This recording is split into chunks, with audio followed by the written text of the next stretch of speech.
감사합니다,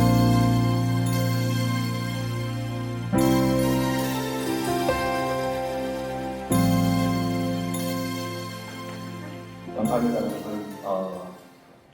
며칠 동안 이렇게 또 예배 드리시고 강의 들으시면서 수고 많으시고 오늘 홍삼까지 드시던데 여러분들 정말 좋은 시간 되시기를 바라고 또 오늘 이렇게 제가 정말 존경하고 멀리서 항상 동경하는 성경조 목사님과 이정현 목사님과 함께 이 트랙을 섬기게 되어서 정말 영광이라고 생각합니다. 저는 말씀해 주신 것처럼 여기에서 멀지 않은 라프마에서 있는 시드 교회에서 차세대 디렉터로 섬기고 있습니다. 그리고 여기에서 한 1시간 정도 떨어진 렌초 부카몬가라는 지역에서 핑크텔라스라는 아카데미를 운영하고 있습니다. 그래서 교육 컨설팅이나 카운슬링을 지금 하고 있습니다. 설교적인 교회와 다음 세대에 대해서 강의를 해달라고 총장님께서 이제 연락이 와주셨고, 이 선교적인 교회라는 것은 제가 섬기고 있는 시드 교회에서도 계속해서 고민하고 있고, 또 우리 많은 교회들이 지금 기도하면서 고민하는 부분이어서 저는 이제 제가 전문적으로 몸담고 있는 이 교육이라는 부분과 그리고 이제 다음 세대라는 부분과 어떻게 이걸 연결할 수 있을까라는 부분을 항상 고민하고 있는 것 같아요. 하나님의 관점에서 좋은 교회, 또 올바로 건강하게 서 있는 교회가 된다는 것이 선교적인 교회가 되는 것인 것 같아요. 그렇다면 하나님의 관점에서 우리가 신앙생활을 잘하는 그리스도인으로서 자녀를 잘 키운다는 것은 무엇일까? 다음 세대를 잘 세운다는 것이 무엇일까라는 질문을 고민하며 기도해 봤을 때는 이 다음 세대를 선교적으로 키우는 것이 가장 올게닉한 것이고 가장 놀벌한 것이 아닐까라고 생각해 봅니다. 그래서 선교적인 다음 세대를 건강하게 세우기 위해서는 각 교회들마다 그리고 각 가정들이 함께 파트너십을 이루어야 하고 이 아이들에게 관심을 가지고 또 다음 세대가 건강하게 설 수 있도록 도와줘야 하는 것이 참 중요한 것 같습니다. 아까 송변정 목사님 강의하실 때 요즘에 젊은 세대들이 교회를 떠나고 있다가 아니라 벌써 떠났다라고 말씀하셨는데 교회 현장에서, 사역의 현장에서 그걸 참 뼈저리게 느끼는 것 같아요. 예전에만 해도 이제 사일런트 엑소더스다 이렇게 해가지고 하이스쿨까지는 그래도 부모님이 데리고 오니까 어떻게든 버티다가 대학을 가거나 차가 생기면 이제 교회를 조용하게 떠나는 세대들이었다면 이제는 그 연령별이 굉장히 젊어지고 있습니다.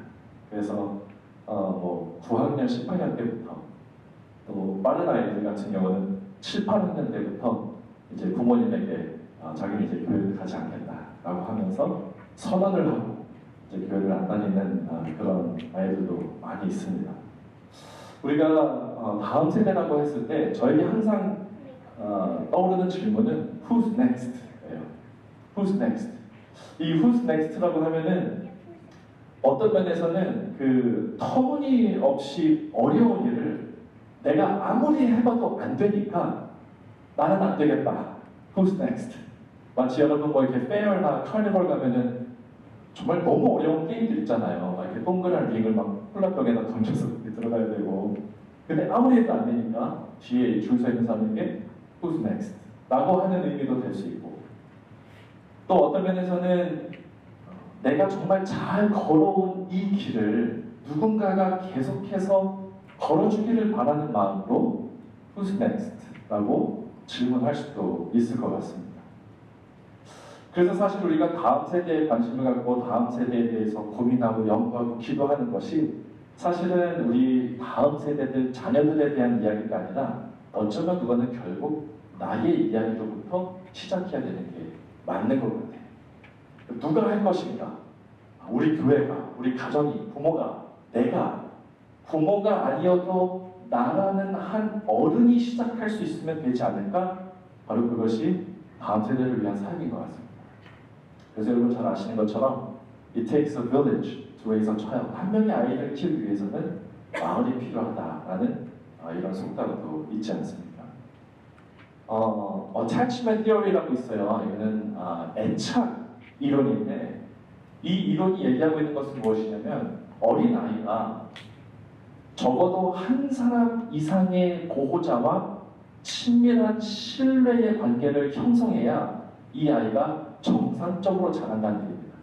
정상적으로 자란다는 얘기는 이 아이의 감정이라든지 발달을 정상적으로 해나갈 수 있다는 이론입니다.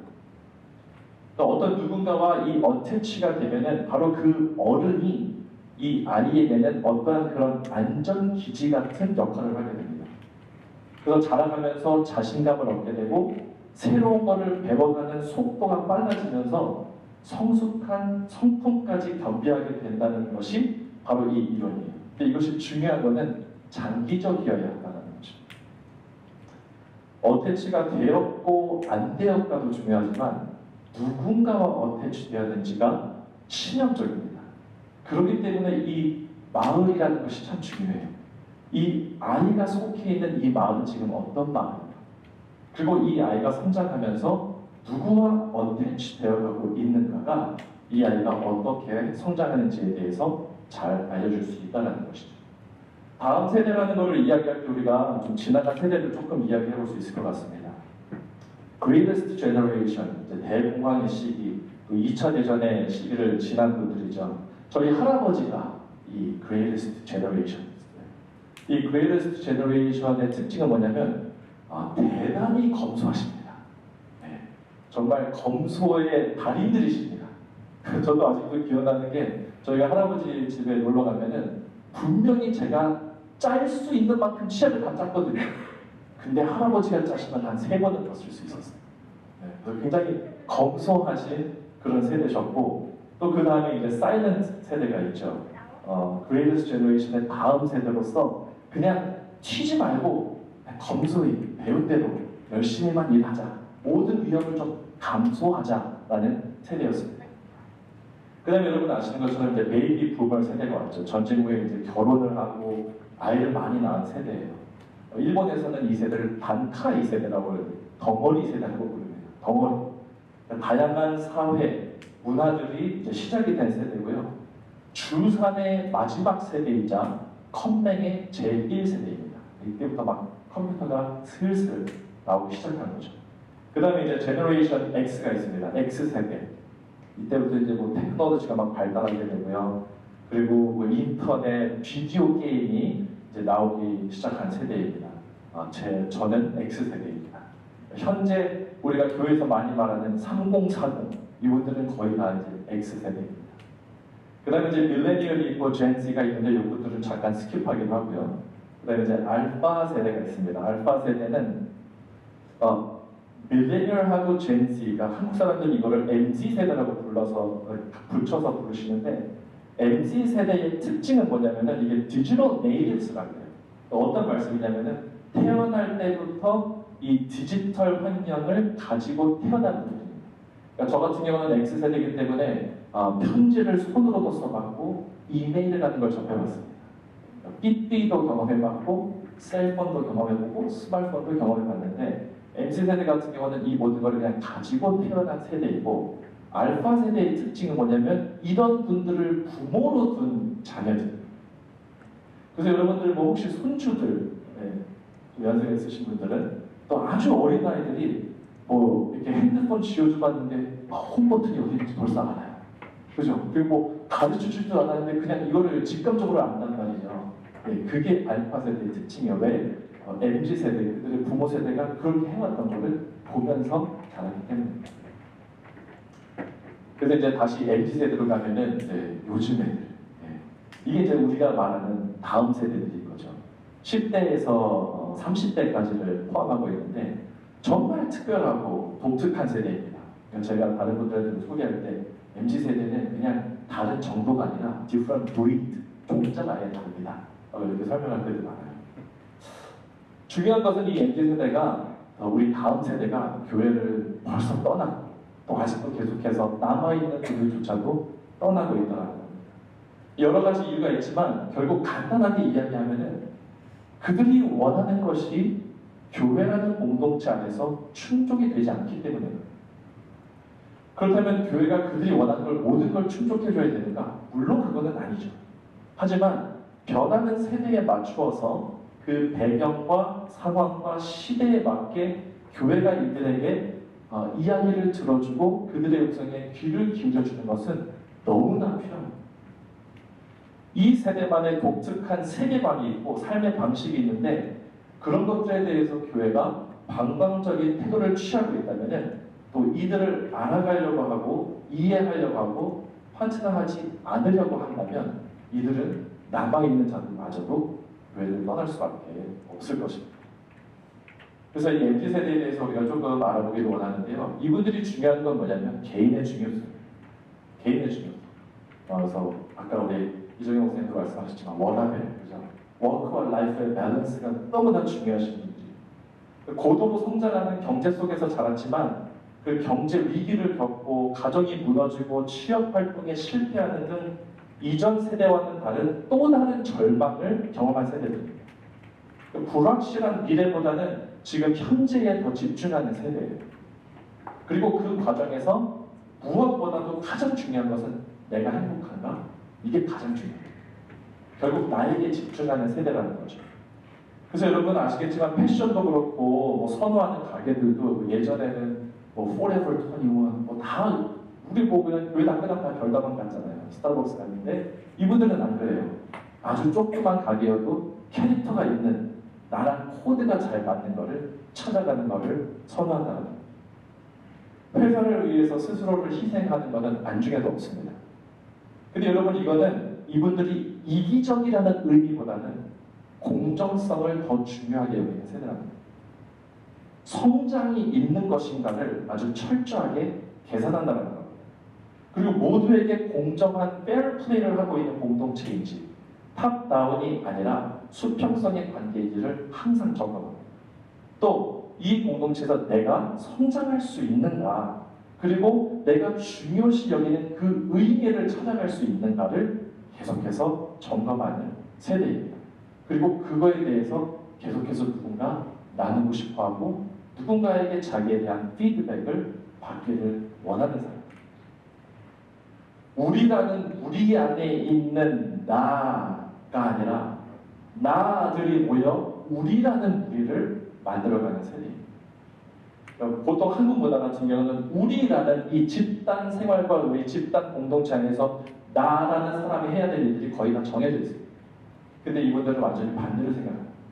다 다른 나라는 사람들이 모여서 우리를 어떻게 형성할 수 있을까? 우리라는 이 우리는 어떠한 색깔을 가질 수 있을까를 고민하는 분들이라는 거예요. 그래서 이분들에게 다가가기 위해서는 그들을 먼저 존중해 주셔야 돼요. 그들의 의견에 귀를 기울여 주셔야 돼요. 권위가 아니라 파트너로 나아가셔야 됩니다. 그리고 워라밸, 시간의 밸런스를 존중해 주셔야 됩니다. 에너지의 밸런스도 존중해 주셔야 됩니다. 그리고 효과적인 방법, 효율적인 방법을 계속해서 함께 의논해 주셔야 되는 것입니다. 두 번째로 이 세대는 진리와 항상 씨름하고 있는 세대예요. 항상 스마트폰을 가지고 있고 또 항상 인터넷에서 정보에 노출이 되어 있다 보니까 정보를 아주 쉽게 접하십니다. 그리고 정보를 쉽게 나누십니다. 아까 우리 목사님도 말씀해 주셨지만 설교를 들으면서 그냥 순진하게 우리 목사님 말씀이 100% 진리지라고 생각하는 세대가 아니에요. 조금 이상한 것 같은 데는 그 자리에서 바로 설치 들어갑니다. 그리고 오늘 말씀해 주신 것처럼 끝나면 이제 찾아와요. 아까 얘기한 거 좀 아닌 것 같은데 바로 지적질을 해주시는 거예요. 근데 우리가 이렇게 너무나 많은 정보에 둘러싸여 있다 보니까 가짜 정보도 많습니다. 가짜 뉴스도 너무 많아요. 근데 이거를 분별하기가 쉽지 않습니다. 그러니까 진리를 정말 추구하는 세대인데 진리가 무엇인지 사실상은 잘 모르겠고 그래도 그게 괜찮은 세대예요. 이제 AI라는 것이 나오기 때문에 이게 조금 더 다른 디멘션으로 힘들어질 겁니다. 예를 들어서 우리 같은 사람들은 야, 골든 리트리버가 요즘에는 날개 달린 골든 리트리버가 나온다며? 하면 우리는 무슨 소리야? 말도 안 되는 소리 하고 있어. 하잖아요. 근데 AI에서 제너레이트된 날개가 멋지게 달린 골든 리트리버를 보여줘서 봐봐, 있잖아. 라고 하면 이분들은 있을 수도 있나? 라고 혹할 수 있는 거예요. 이건 진짜입니까? 가짜입니까? 김정은과 푸틴이 함께 베스트 프렌드가 되어서 아이스크림을 먹고 도넛을 먹고 놀이동산에 가서 이런 사진을 나누면서 야 봤어? 둘이 완전 BFS 됐다며? 근데 이거는 사실 AI가 만든 거예요. 그러니까 계속해서 이런 이게 진짜지? 가짜지도 모르는 이 삶을 살아가면서도 그게 오케이이고 하지만 정말 진리는 무엇인가를 계속 추구하는 그런 세대를 살고 있다는 거죠. 요한복음 8장 32절에 진리를 알지니 진리가 너희를 자유롭게 하리라 말씀하셨거든요. 그래서 이 세대의 이 말씀을 접목해 봤을 때에는 자유를 더 잃어가는 세대.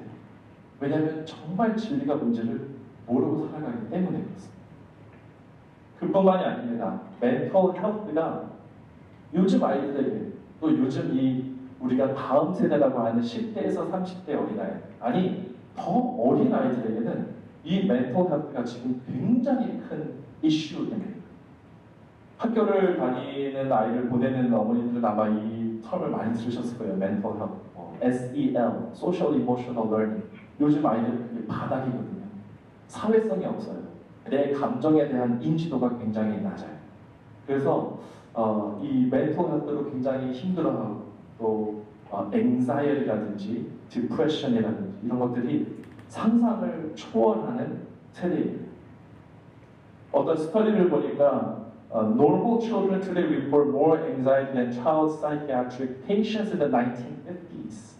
그러니까 전쟁을 보내고 그 뉴클리어 웨폰이 막 오가는 그 불안한 시대에 살던 사람들보다 지금 아이들이 이 anxiety가 훨씬 더 높다. 이 스터디는 2000년도에 나온 거니까 지금은 팬데믹 후에는 훨씬 더 말할 필요도 없겠죠. 근데 이런 세대에게 우리가 진리를 전해주고 그 진리로 이들이 자유롭게 되기를 원하는 마음으로 다가가야 되는데 여기에서 중요한 거는 바로 이거 같습니다. 로직과 이모션이 같이 가야 된다는 거예요. 논리와 감정이 같이 가야 된다는 거죠. 여러분 예전에는 우리가 어떤 질문을 받으면 많은 분들이 I think 하면서 답을 했어요. 요즘 아이들 보시면은 많이 들어보셨겠지만 I feel like 이라고 얘기를 많이 해요. 그러니까 예전에는 내가 생각해 보니까 라고 답을 했는데 요즘에는 내 느낌에는 이렇게 말을 많이 합니다. 감정적으로 많이 치우친 세대. 근데 우리가 이거에서 밸런스를 잘 찾아주는 것이 중요합니다. 그리고 사실 이분들이 감정적으로 쉽게 치우치고 거기에 많은 무게를 두고 있지만 논리적인 거를 굉장히 갈급해하고 있거든요. 우리의 믿음은 어떻습니까, 여러분? 여러분들의 믿음은 논리적인 것입니까? 감정적인 것입니까? 내가 논리적으로 예수님이 믿어지니까 믿으시는 겁니까? 아니면 감정적으로 뭔가 뜨거운 게 느껴져서 예수님을 믿으십니까? 성경에도 보면은 두 가지가 확연하게 나오는 것 같아요. 영어 성경의 가장 짧은 구절이죠. 요한복음 11장 35절. 두 단어예요. Jesus wept. 감정적으로 정말 예수님께서 그 나사로의 죽음 앞에서 하늘께 오셨어요. Jesus wept. 감정적인 거예요. 근데 이사야서를 보면은 Come, let us reason together. 우리가 서로 변론하자. 이런 말씀이 나오십니다. 이 두 가지가 같이 가야지 됩니다. 그래야 다음 세대가 움직일 수 있습니다. 제가 불과 며칠 전에 어떤 우리 학부모님과 상담을 했는데 이 아이가 정말 그 부모님과 함께 신앙생활을 잘 하다가 대학교를 갔는데 갑자기 교회를 떠난다. 그래서 왜 갑자기 교회를 떠났을까 했는데 이 아이는 굉장히 논리적인 아이라는 거예요. 부모님이 어렸을 때부터 이 아이와 뭔가를 이렇게 얘기를 하고 또 뭔가에 대해서 디베이트를 하고 알기를 할 때에도 이 아이는 정말 논리적으로 1부터 10까지 다 얘기했던 아이인데 언젠가부터 논리적으로 예수님이 믿어지지 않는다는 거예요. 그래서 이 아이가 그 유th 패스터를 찾아가요. 그래서 내가 여태까지 마음으로 믿었던, 또 엄마 아빠가 믿으라 그래서 믿었던 예수님이 더 이상 믿어지지 않는다. 나에게 설명을 좀 해달라.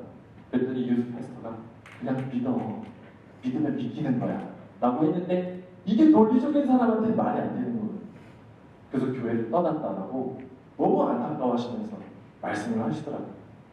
근데 이 아이들에게는요, 이 감정적인 것과 왜 이것을 하는 건지, 또 우리의 삶 가운데 이런 것들이 왜 필요한 건지가 논리적으로, 감정적으로 같이 가야 돼요. 그래서 여러분들이 다음 세대와 무언가를 기획하실 때, 계획하실 때, 또 여러분들의 사역 가운데 다음 세대와 함께하는 무언가를 준비하실 때는 이분들에게 감동을 줄 수 있어요. 그리고 똑같이 왜 이거를 하는지, explain the why, 그 이유에 대해서도 같이 얘기해 주실 수 있어야 합니다. 논리적으로 설명이 되고 감정적으로 마음이 움직여야 움직이는 세대입니다. 아까 제가 나눠드렸던 요한복음에 보시면 진리를 알지니 너희가 진리를 자유케 하리라 라고 하셨는데 그 전 구절을 보시면 그러므로 예수께서 자기를 믿은 유대인들에게 이르시되 너희가 내 말에 거하면, 그렇죠? 그러니까 진리를 알아야 자유롭게 되는데 그 진리를 알기 위한 전제 조건은 예수 그리스도의 말에 거해야 됩니다. 그렇죠? 근데 여기서 한 번 더 가면은 예수께서 자기를 믿은 유대인, 그렇죠? 그러니까 예수 그리스도의 말에 거하기 위해서는 예수 그리스도를 믿어야지 그 말에 거할 거예요. 그래서 여러분 보시면은 진리라는 것은 어디서 오나요? 트러스트에서. 내가 무언가를 믿었을 때 그거를 진리라고 받아들이는 것입니다. 예수 그리스도를 믿었을 때 예수 그리스도 안에 거하고 그때 예수 그리스도의 그 말이 진리가 돼서 나를 자유롭게 했다는 것처럼 다음 세대 아이들에게도 이 진리가 그들을 자유롭게 하려면 그들이 예수 그리스도를 믿을 수 있어야 되고 잘 믿을 수 있어야 하는데, 저는 그 중간 스텝이 무엇이라고 생각하냐면 그들이 바로 우리 어른들을 믿어야 할 수 있다고 생각합니다. 나라는 어른을 이 다음 세대는 신뢰하고 있는가? 아니 더 나아가서 내 자녀는 나를 100% 믿고 있는가? 라는 질문을 한번 우리는 던져봐야 돼요. 나는 아이에게 무엇을 보여주고 있는가? 나의 어떠한 것들로 하여금 이 아이가 나를 믿게 하고 나를 신뢰하게 하는가?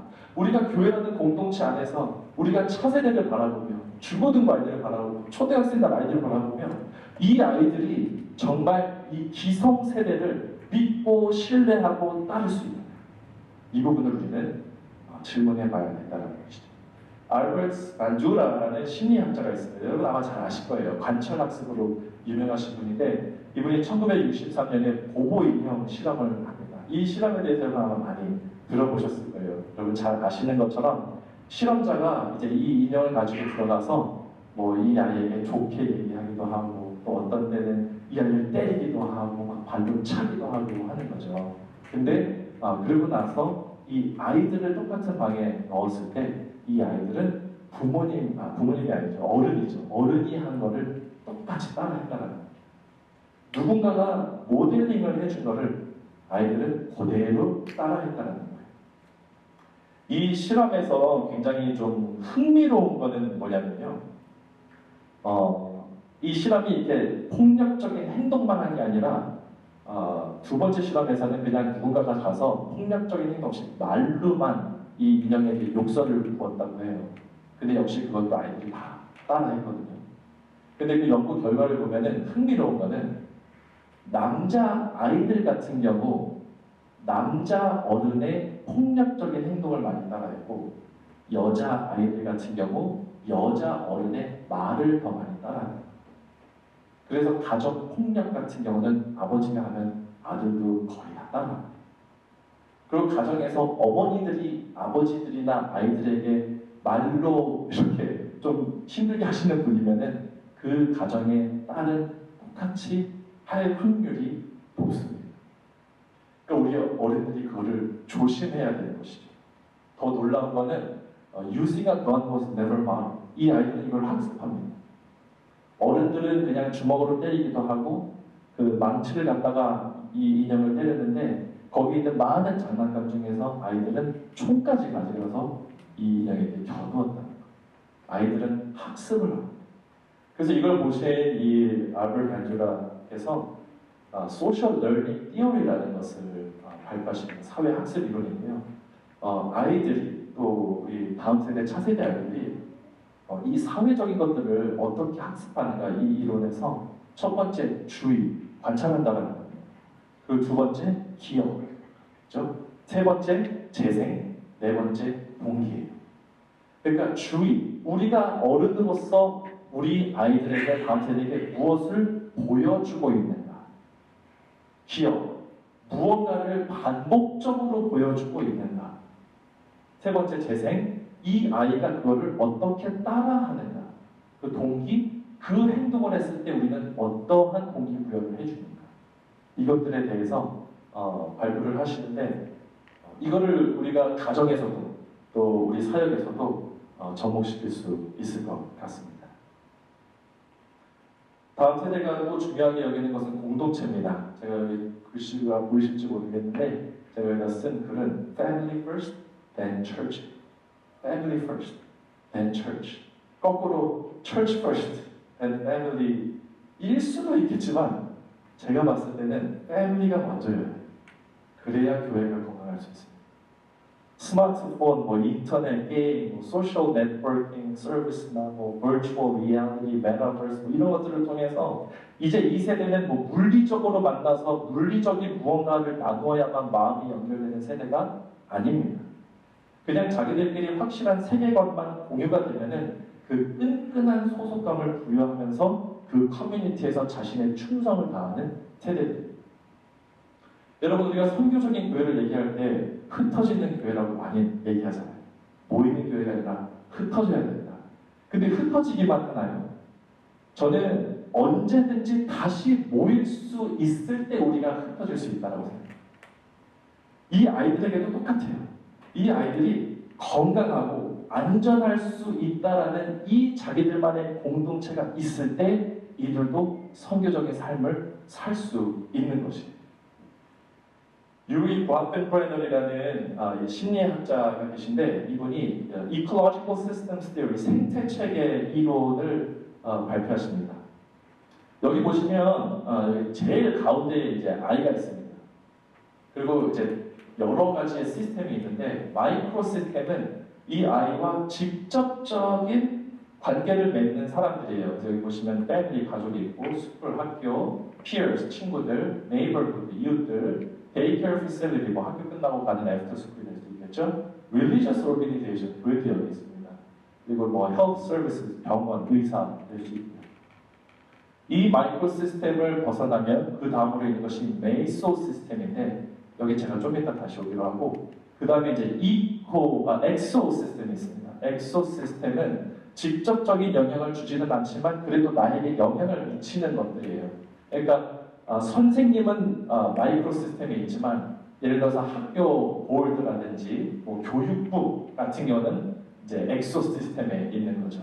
그리고 이제 부모님들의 어떤 그런 경제적인 시츄에이션, 매스미디어, 그죠? 매스미디어는 엑소 시스템에 있습니다. 그리고 이제 뭐 social services and healthcare, 그다음에 정부적인 기관들은 엑소 시스템에 있어요. 그리고 더 나아가면 이제 매크로 시스템이 되죠. 매크로 시스템은 이제 어떤 사회적인 문화를 얘기하는 거예요. 그러니까 더 크게 가면 크로노 시스템인데 크로노 시스템은 이제 한 사람이 삶을 살면서 겪는 어떤 그런 마일스톤, 뭐 어떠한 가까운 지인의 죽음을 당했다든지, 뭐 어떤 큰 이민을 왔다든지 이런 것들이 이제 크로노 시스템에 있습니다. 중요한 거는 메이소 시스템. 메이소 시스템. 화살표가 좀 다르죠. 이거는 뭔지 제가 설명을 드리자면 패밀리와 스쿨과 친구들, 뭐 이웃들, 데이케어, 교회들, 헬스 서비스가 어떠한 파트너를 이루고 있느냐가 중요하다.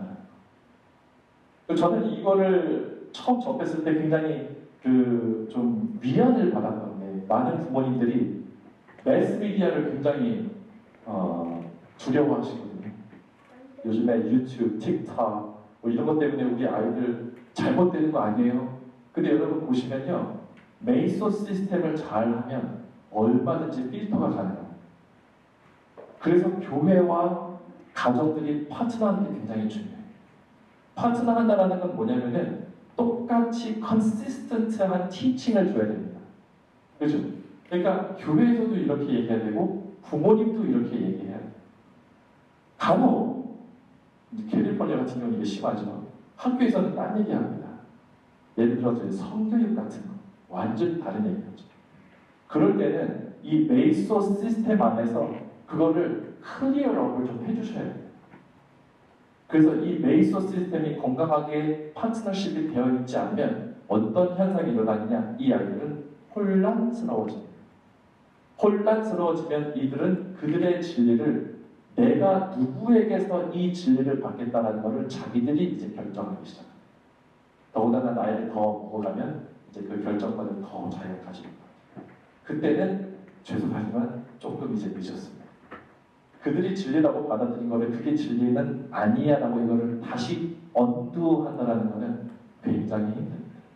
그래서 저도 제 교회에서 부모님들하고의 만남을 굉장히 자주 가져요.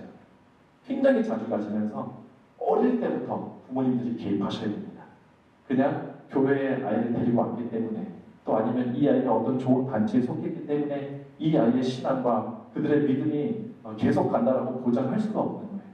계속해서 부모님들이 또 계속해서 교회가 이 아이들과 함께 대화해야 되고 또 소통해야 되고 어떠한 부분들을 이 아이들이 지금 고민하고 있는지를 계속해서 우리가 함께 도와줘야 되는 거죠.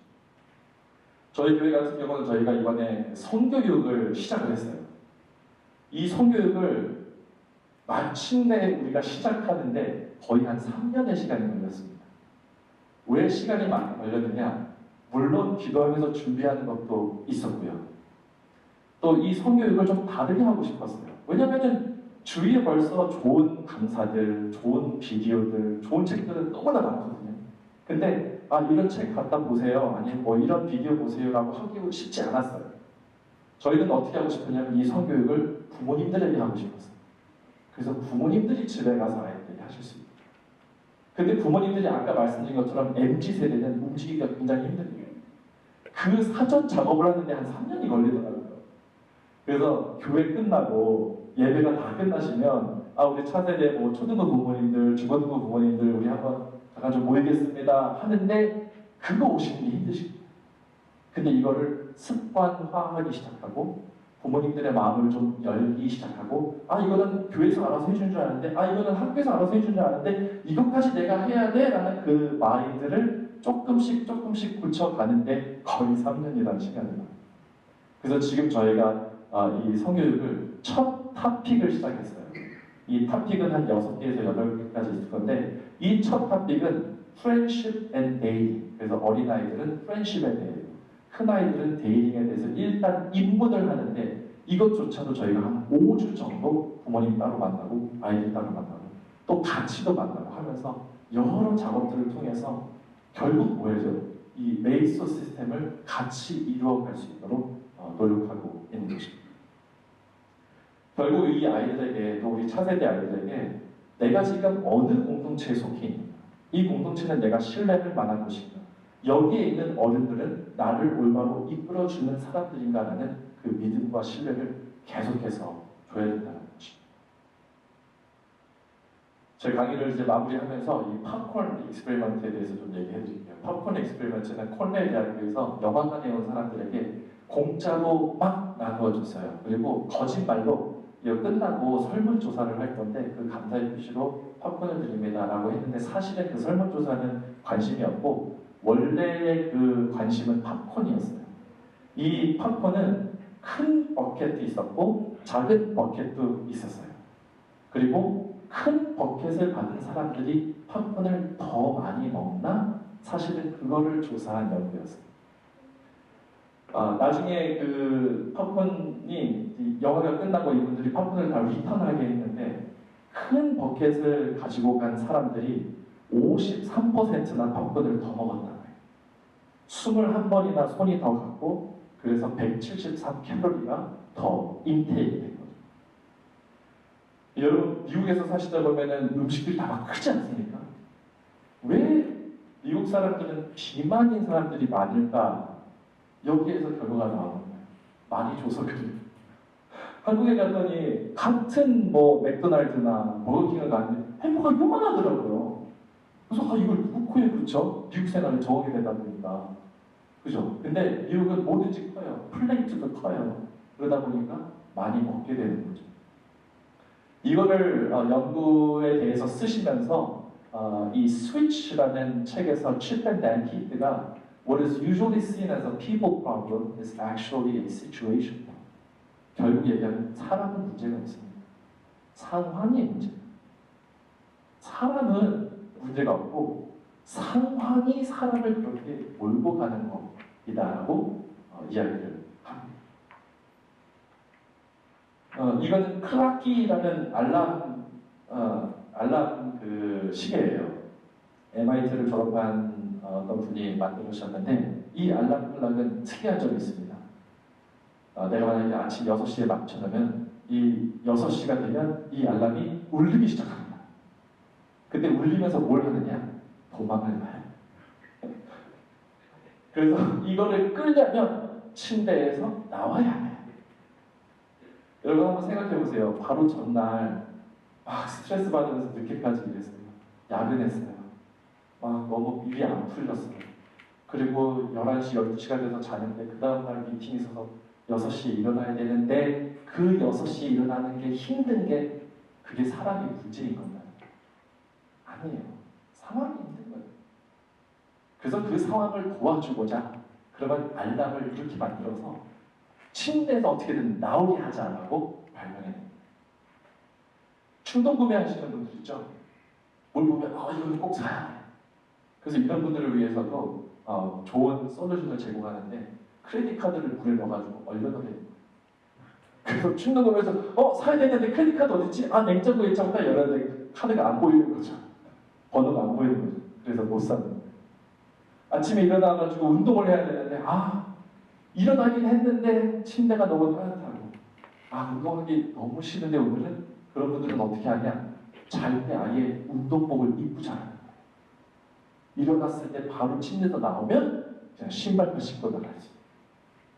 그러니까 우리가 사실 생각을 조금만 바꾸면 어떤 상황에서도 이 사람이 무언가를 할 수 있게끔 만들어갈 수 있습니다. 왜냐? 사람은 문제가 없거든요. 하나님의 형상을 가진 우리는 사실 선이 무엇이고 악이 무엇인지 다 알아요. 근데 상황이 항상 문제인 것 같아요. 제가 좋아하는 quote 중에 하나가 When a flower doesn't bloom, you fix the environment in which it grows, not the flower. 꽃이 피지 않는다면 꽃을 바꾸려고 하는 게 아니라 꽃의 주위의 환경을 바꿔주면 꽃은 저절로 핀다는 것이죠. 이거는 여러분 잘 보이실지 모르겠는데 미국 연방 하원의원에서 민주당과 공화당의 그 투표 성향을 시각화한 겁니다.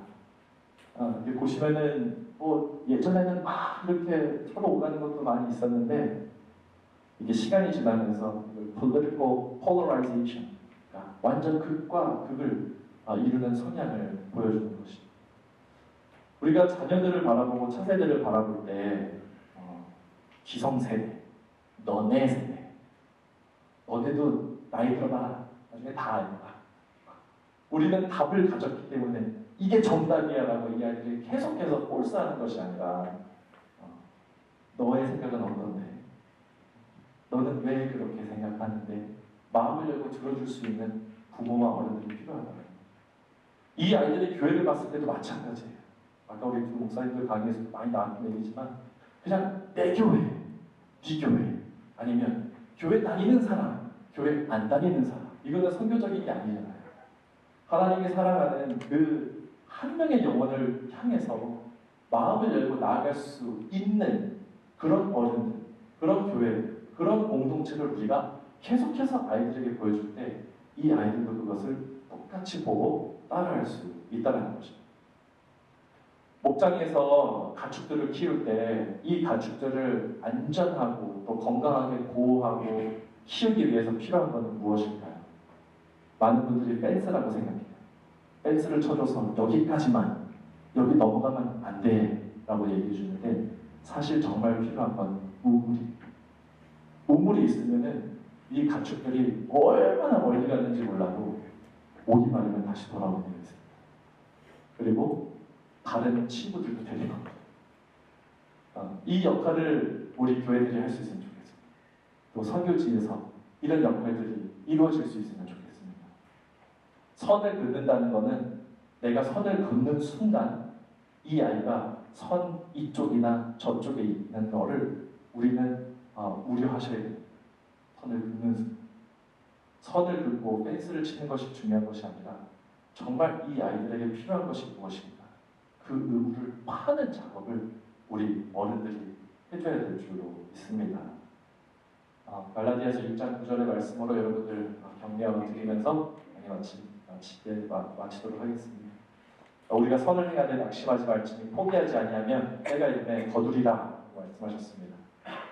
내가 있는 상황이 힘들고 또 내가 차세대를 바라보고 다음 세대를 바라보면서 왠지 답이 없을 것 같고 하지만 우리가 할 수 있는 말과 행동들을 통해서 우리가 계속해서 팔 수 있는 우물들을 파며 나아갈 때 하나님께서는 우리의 삶 가운데 우리 다음 세대의 그들의 삶 가운데 아름다운 일들을 이루실 거라고 믿습니다. 네, 그래서 You are next라고 우리 아이들에게 우리가 열심히 달려왔던 이 믿음의 경주의 버튼을 잘 전달해 줄 수 있는 우리 모두가 될 수 있으면 좋겠습니다. 네, 감사합니다.